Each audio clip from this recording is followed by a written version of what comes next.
जेवर एयरपोर्ट पर commercial flight का संचालन शुरू। पहली फ्लाइट को दिया गया वाटर कैनन सैल्यूट। फ्लाइट में 172 किसान सवार।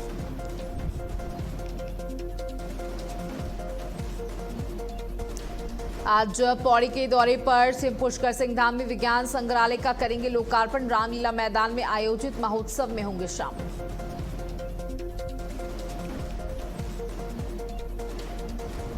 उन्नाव में साधु हत्याकांड का आरोपी मुठभेड़ में ढेर। 1 लाख रुपए का इनामी बदमाश मुठभेड़ में ढेर हुआ। पुलिस और एसओजी टीम ने की संयुक्त कार्रवाई। ईरान अमेरिका के बीच final ceasefire. Iran America के बीच डील पर मुहर लगी। दोनों में हॉर्मोज खोलने पर बनी सहमति। अमेरिका को जंग में मिली पटकनी।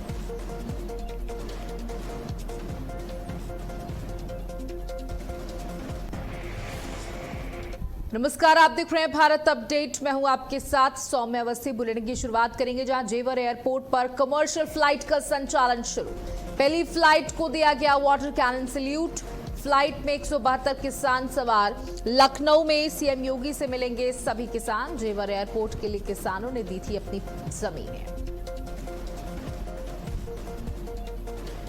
तो आज पहली फ्लाइट रवाना। लखनऊ में सीएम योगी से मिलेंगे सभी किसान और इस फ्लाइट में तकरीबन 172 किसान सवार और वो सभी किसान मुख्यमंत्री आदित्यनाथ से मुलाकात करेंगे, उन्हें धन्यवाद प्रेषित करेंगे और साथ ही ये वो किसान हैं जिन्होंने अपनी जमीनें जेवर एयरपोर्ट के निर्माण के लिए दी।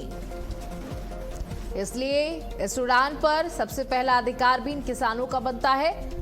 और देखिए, एक इसे अनोखी पहल एक सम्मान के तौर पर भी देखा जा सकता है कि देश का किसान जो देश की प्रगति में अपना हर तरह का योगदान देने के लिए आगे रहता है। और जेवर एयरपोर्ट पर कमर्शियल फ्लाइट का संचालन शुरू किया गया, जिसमें पहली फ्लाइट ने उड़ान भरी। वाटर कैनन से उसे सैल्यूट किया गया। ये एक प्रक्रिया होती है, एक सम्मान होता है, एक प्रोटोकॉल होता है। फ्लाइट में 172 किसान सवार और ये सभी किसान सीएम योगी आदित्यनाथ से मुलाकात करेंगे और मुलाकात करके उन्हें धन्यवाद देंगे। ये वो किसान हैं जिन्होंने अपनी जमीनें सरकार को दी इस प्रोजेक्ट के लिए, इस निर्माण के लिए।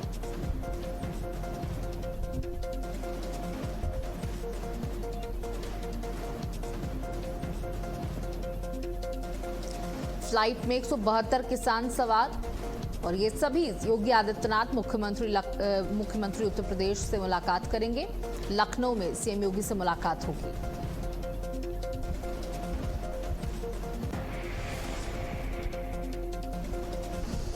बता दें कि लखनऊ में ये मुलाकात होगी। जेवर एयरपोर्ट पर कमर्शियल फ्लाइट का संचालन शुरू हो जाएगा और धीरे धीरे सुचारू रूप से यहां पर व्यवस्थाएं चलेंगी। जहां आपको ये भी बता दें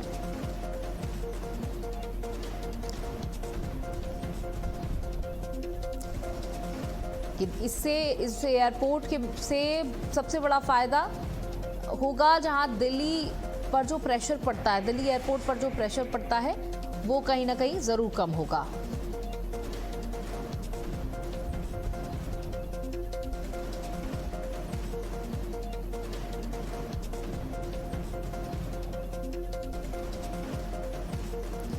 तो बता दें कि जेवर एयरपोर्ट में पहली कमर्शियल फ्लाइट ने उड़ान भरी है और उसमें सवार हैं किसान। जेवर स्थित नोएडा इंटरनेशनल एयरपोर्ट से पहली उड़ान आज भर ली गई। इंडिगो एयरलाइंस की इस ऐतिहासिक पहली फ्लाइट में कोई बड़े वीआईपी नहीं है, बल्कि वो 172 किसान यात्री हैं जिन्होंने एयरपोर्ट के निर्माण के लिए अपनी जमीनें दी थी। देखिए, उद्घाटन रूप में पहली फ्लाइट सुबह 8 बजे लखनऊ से जेवर एयरपोर्ट पर लैंड हुई। इसके बाद ये विमान 172 किसानों और स्थानीय जेवर विधायक को लेकर वापस लखनऊ के लिए रवाना हुआ, जहां सभी यात्रियों ने उत्तर प्रदेश के मुख्यमंत्री योगी आदित्यनाथ से मुलाकात की। नियमित वाणिज्य उड़ानों की शुरुआत भी इसी दिन से हुई, जिसमें पहली नियमित उड़ान जेवर से बेंगलुरु के लिए रवाना हुई।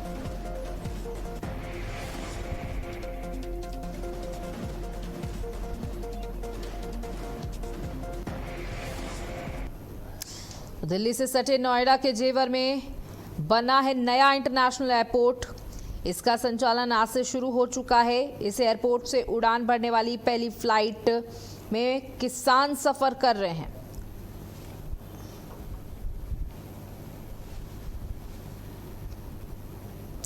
किसानों को लेकर ये फ्लाइट लखनऊ पहुंची है, जहां एयरपोर्ट पर मुख्यमंत्री योगी आदित्यनाथ से उनकी मुलाकात।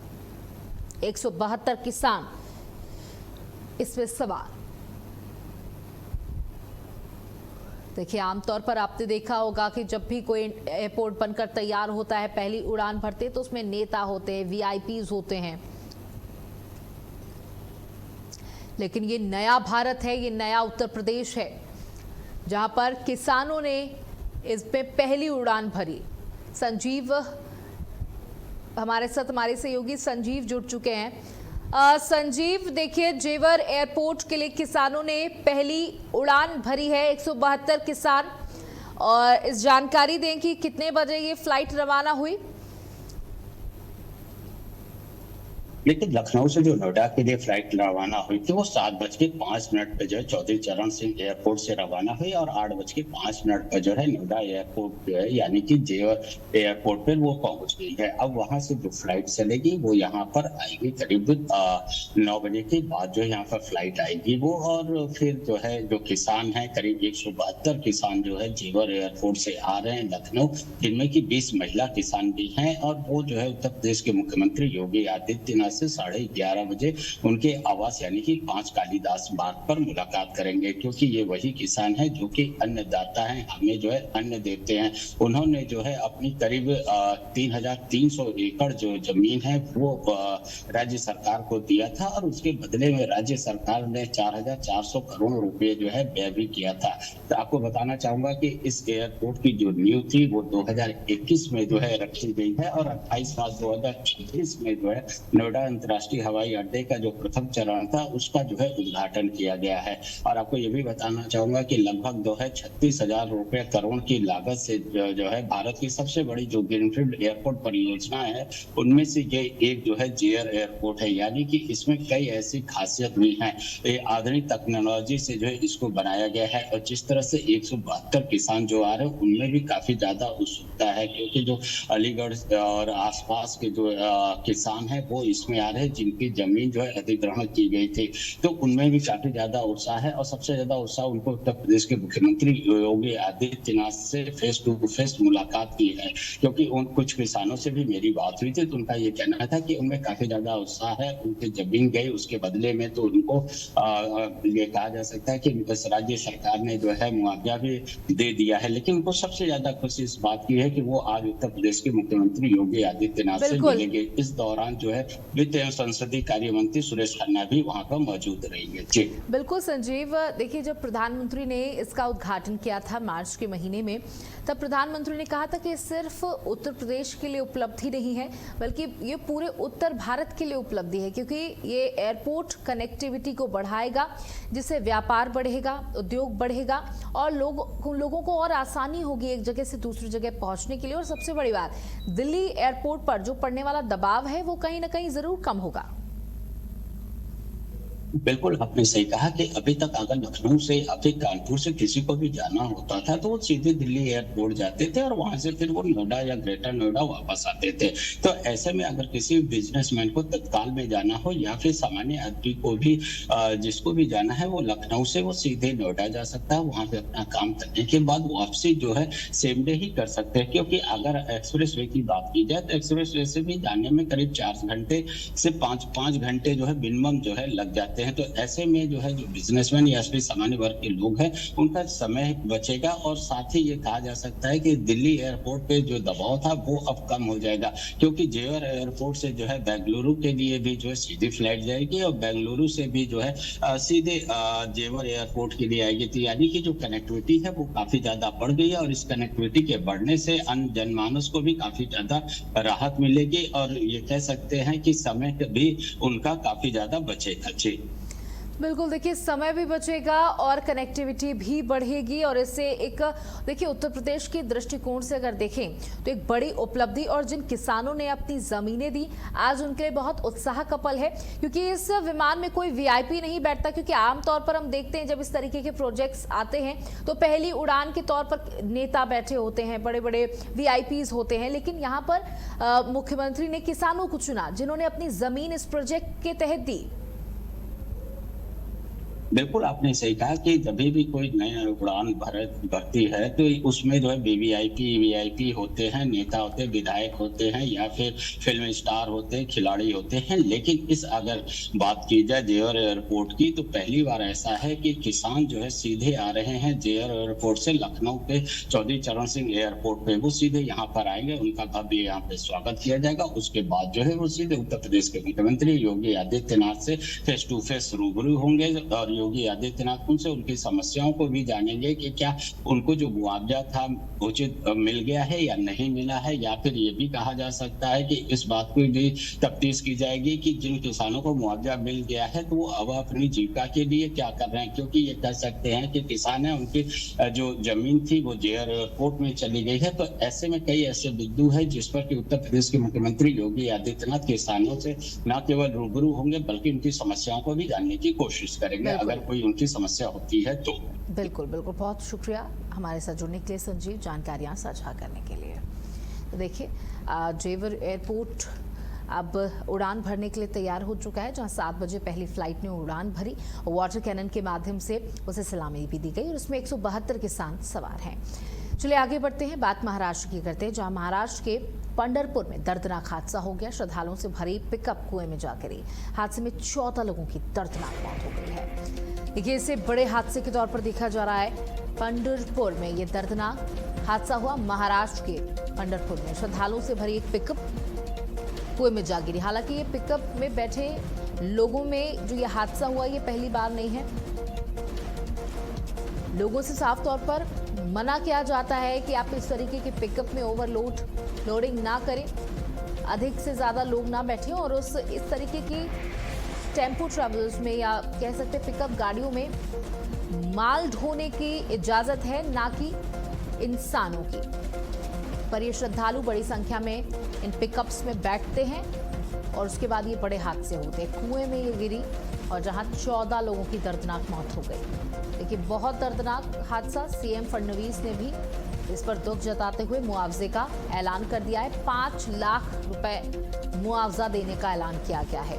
लोगों ने अपनी जान गंवा दी इस पूरे हादसे में, जहां मुख्यमंत्री देवेंद्र फडणवीस ने भी साफ तौर पर कहा कि यह हादसा बेहद दर्दनाक रहा और बेहद दुखी हूं और जो परिवार हैं उनको भगवान दर्द सहने की क्षमता दे।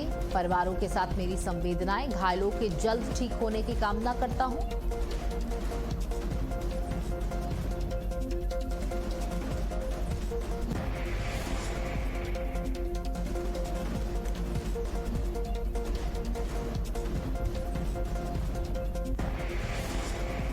वहीं महाराष्ट्र के सोलापुर हादसे पर प्रधानमंत्री नरेंद्र मोदी ने भी दुख जताया है। दुख की इस घड़ी में मेरी संवेदनाएं पीड़ित परिवार के साथ। पीएम ने कहा घायलों के जल्द ठीक होने की कामना करता हूं। दुख की इस घड़ी में मेरी संवेदनाएं पीड़ित परिवार के साथ।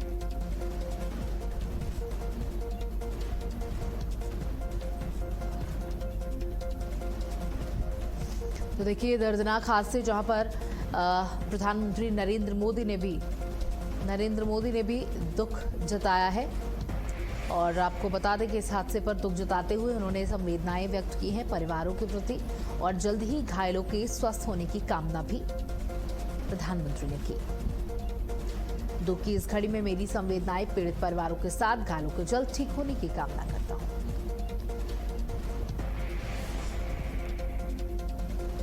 तो महाराष्ट्र के सोलापुर हादसे पर प्रधानमंत्री नरेंद्र मोदी ने दुख जताया है।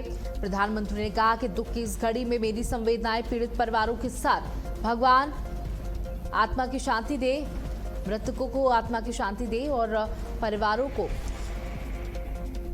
इस दुख की घड़ी में शक्ति दे और जल्दी ही घायलों के स्वस्थ होने की कामना भी प्रधानमंत्री ने की।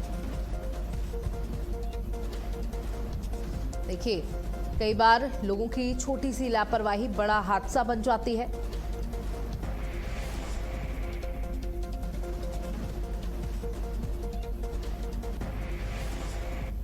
वहीं उन्नाव में साधु हत्याकांड का आरोपी मुठभेड़ में ढेर कर दिया गया। 1 लाख रुपए का इनामी बदमाश मुठभेड़ में ढेर कर दिया गया। बांगरमऊ पुलिस और एसओजी टीम की संयुक्त कार्रवाई देखी गई है। हत्याकांड के मुख्य आरोपी का एनकाउंटर 1 लाख का इनामी था। ये मुठभेड़ में एसओजी का एक सिपाही भी घायल बताया जा रहा है। देखिए, उन्नाव में साधु हत्याकांड का आरोपी ढेर कर दिया गया है। एसओजी और पुलिस की संयुक्त कार्रवाई देखी गई है। कहीं ना कहीं इस कार्रवाई से लोगों में संतुष्टि। सुबह तड़के ये कार्रवाई की गई। हालांकि पुलिस ने पहले आरोपी को सरेंडर करने की सलाह दी थी कि सरेंडर कर दो, लेकिन उसने पुलिस पर ही फायरिंग शुरू कर दी। जहां जवाबी कार्रवाई में पुलिस ने आरोपी को ढेर कर दिया है। हालांकि बता दें कि मुठभेड़ में एक एसओजी का सिपाही भी घायल हुआ है।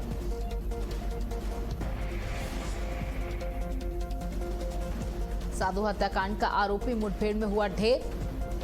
1 लाख का इनामी था। मुठभेड़ में एसओजी का एक सिपाही भी घायल हुआ है। तो बता दें कि साधु हत्याकांड मामले में एक आरोपी ढेर कर दिया गया है। आरोपी ढेर कर दिया गया है। पहले इस पर बुलडोजर की कार्रवाई की गई थी। इसके मकान पर बुलडोजर की कार्रवाई की गई थी। लोगों में काफी गुस्सा इस पूरे मामले के बाद देखने को मिला था और लोग लगातार मांग कर रहे थे कि जब तक न्याय नहीं मिलेगा इसी तरीके का बवाल या आंदोलन कह सकते हैं जारी रहेगा। लोगों में गुस्सा था और अब बड़ी कार्रवाई करते हुए आरोपी को ढेर कर दिया गया है। आप देख सकते हैं सभी पुलिसकर्मी बुलेट प्रूफ जैकेट पे हैं। उनका कहना है कि आरोपी ने फायरिंग शुरू कर दी। ये अच्छी बात रही कि पुलिस बुलेट प्रूफ जैकेट पहने हुई थी, सुरक्षा का इंतजाम किए हुए थे, वरना बड़ा हादसा भी हो सकता था क्योंकि आरोपी ने ताबड़तोड़ फायरिंग करना शुरू कर दिया। साधु हत्याकांड का आरोपी मुठभेड़ में ढेर कर दिया गया है। 1 लाख रुपए का इनामी बदमाश मुठभेड़ में ढेर।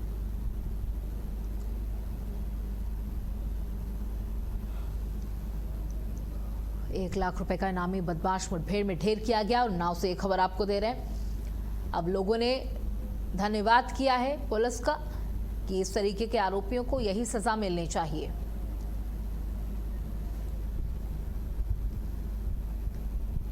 वहीं सोनभद्र पुलिस को वाहन चोरी के मामले में बड़ी सफलता हाथ लगी। चौपन और बीजपुर पुलिस ने कार्रवाई करते हुए 2 शातिर वाहन चोर को गिरफ्तार कर लिया। आरोपी के कब्जे से कुल 8 चोरी की मोटरसाइकिलें बरामद की गई, जिनमें अपाचे स्प्लेंडर और होंडा ड्रीम योगा जैसी बाइकें शामिल हैं। पुलिस के मुताबिक एक बाइक मध्य प्रदेश के मोरवा क्षेत्र से भी चोरी की गई। पूछताछ में दोनों आरोपियों ने कई वाहन चोरी की घटनाओं में शामिल होने की बात स्वीकार की है। पुलिस अब उनके अन्य फरार साथियों की तलाश में जुटी हुई है। गिरफ्तार आरोपियों को न्यायालय में पेश कर आगे की कानूनी कार्रवाई शुरू कर दी गई। पुलिस का कहना है कि अपराधियों के खिलाफ अभियान आगे भी लगातार जारी रहेगा।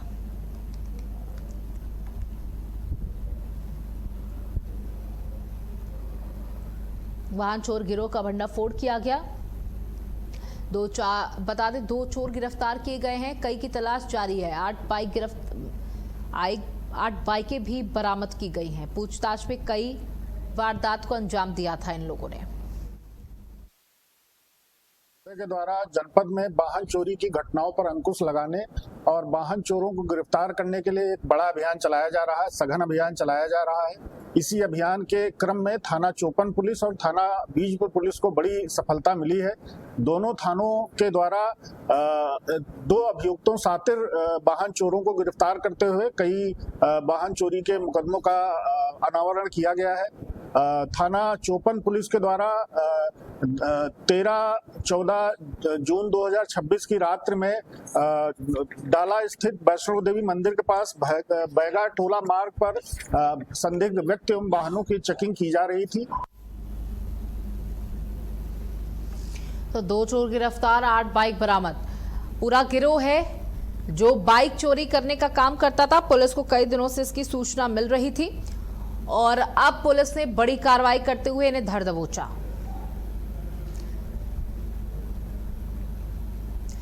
मीरजापुर के लालगंज थाना क्षेत्र में पुलिस ने अवैध शराब के खिलाफ बड़ी कार्रवाई की है। ड्रोन कैमरे की मदद से निगरानी कर खजुरी गांव की कंचन बस्ती और नदी किनारे जंगल में चल रही अवैध शराब भट्टियों पर छापा मारा गया। इस दौरान पुलिस ने 25 भट्टियां ध्वस्त की, करीब 5 क्विंटल लहन नष्ट किया गया।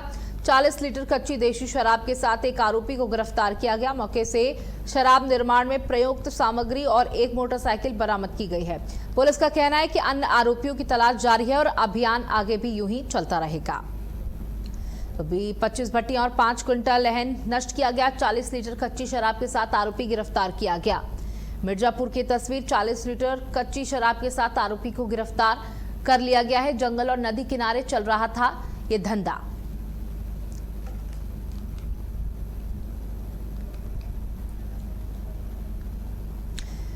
खबर फतेहपुर के असोथर थाना क्षेत्र से है, जहां एक विवाहिता के लापता होने का मामला सामने आया। परिजनों का आरोप है कि विवाहिता के भाई का एक मुस्लिम दोस्त घर आता था, जिससे परिजनों को उस पर विश्वास हो गया। दोस्ती की आड़ में युवक ने अपने दोस्त की बहन को लेकर फरार हो गया। इसे लेकर परिजन और हिंदू संगठनों पर आक्रोश है। हिंदू संगठनों के कार्यकर्ता थाने पहुंचकर कड़ी कार्रवाई की मांग कर रहे हैं। फिलहाल पुलिस मामले की जांच में जुटी हुई है। महिला की तलाश के साथ साथ सभी आरोपी की जांच चल रही है। तो दोस्ती की आड़ में विवाहिता को भगाने का आरोप, मामले को लेकर लोगों में और संगठनों में आक्रोश देखा गया है। मामले को लेकर हिंदू संगठनों में गुस्सा देखने को मिल रहा है। बता दें, परिजनों का कहना है कि ये युवक उनके बेटे का दोस्त था और आता जाता था घर में और बेटे की तरह ही हो गया था, इसलिए विश्वास कायम हो गया था।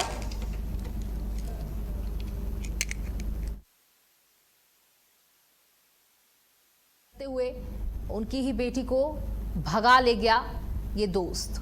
विवाहिता के लापता होने का मामला सामने आया है। दोस्ती की आड़ में विवाहिता को भगाने का आरोप लगा है। अब हिंदू संगठनों में गुस्सा है। हिंदू संगठनों की मांग है कि जल्द से जल्द आरोपी को पकड़ा जाए।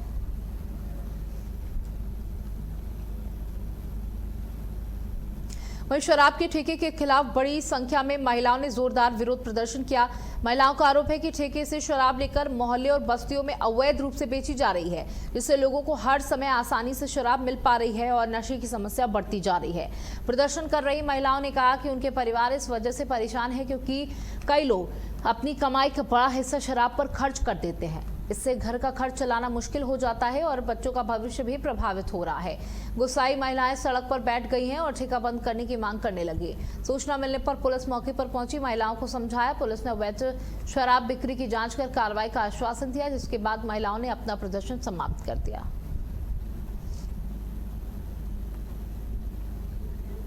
शराब के ठेके पर महिलाओं का प्रदर्शन देखा गया। महिलाओं का आरोप है कि किसी भी वक्त ये शराब उपलब्ध हो जाती है, अवैध तरीके से शराब की बिक्री की जा रही है।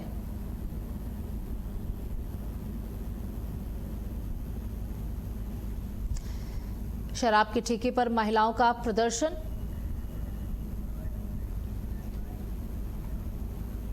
और इसी के साथ इस बुलेटिन में इतना ही। नमस्कार।